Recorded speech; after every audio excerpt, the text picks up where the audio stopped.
అభ్యర్థుల ప్రకటనలో కళ్యాణదుర్గం నియోజకవర్గంలో తెలుగుదేశం జెండాను ప్రతి ఇంటికి తీసుకువెళ్ళినటువంటి వాళ్ళను కాకుండా ఈ నియోజకవర్గానికి సంబంధం లేనటువంటి వ్యక్తులను కళ్యాణదుర్గం అభ్యర్థిగా నియమించడం జరిగింది. అదంతా మనకు తెలిసిన అంశమే.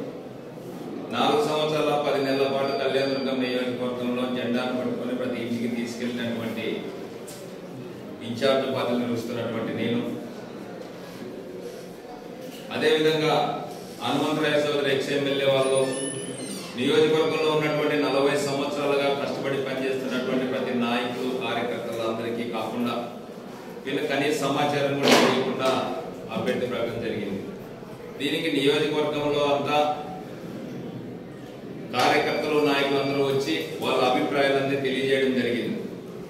వాళ్ళ అభిప్రాయాలు తెలియజేసి ఈ అభిప్రాయాలన్నింటినీ అధిష్టానం దృష్టికి తీసుకెళ్ళండి, ఎక్కడ పొరపాటు జరిగిందో అనే విషయాలు వేలాది మందిగా కార్యకర్తలంతా వచ్చి చెప్పడం జరిగింది.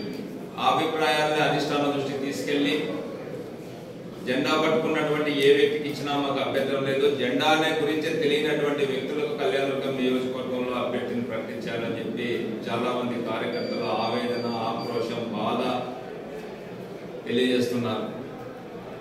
ఇది చంద్రబాబు నాయుడు గారు దృష్టికి తీసుకెళ్లే బాధ్యత నా మీద ఉంది కాబట్టి ఆ కార్యకర్తలు నాయకులందరితో ఈరోజు నేను మాట్లాడడం జరిగింది. వాళ్ళందరి సమస్యలన్నీ విన్నాము. అవన్నింటినీ పార్టీ దృష్టికి తీసుకెళ్లే కార్యక్రమం చేసి మా చంద్రబాబు నాయుడు గారికి, మా జాతీయ అధ్యక్షుడు చంద్రబాబు నాయుడు గారికి అవన్నీ తెలియజేసి కళ్యాణదుర్గం నియోజకవర్గంలో జెండా పట్టుకున్నటువంటి కార్యకర్తకు, కష్టపడినటువంటి వాళ్లకు అవకాశం ఇవ్వాలని చెప్పి మా కార్యకర్తలంతా కోరారు. దాంట్లో ఉమామహేశ్వర నాయుడికే కాకుండా ఏ ఒక్కరికి అవకాశం ఇచ్చినా కూడా నాకు ఎటువంటి అభ్యంతరం లేదు.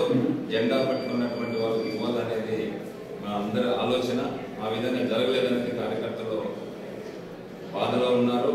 వాళ్ళందరినీ ఓదార్చి వీళ్ళ అభిప్రాయాన్ని చంద్రబాబు నాయుడు గారి దృష్టికి తీసుకెళ్లే కార్యక్రమంలో భాగంగా ఈరోజు కార్యక్రమం జరిగింది. పెద్ద ఎత్తున వేలాదిగా తరలించి వాళ్ళ అభిప్రాయాలు చెప్పారు.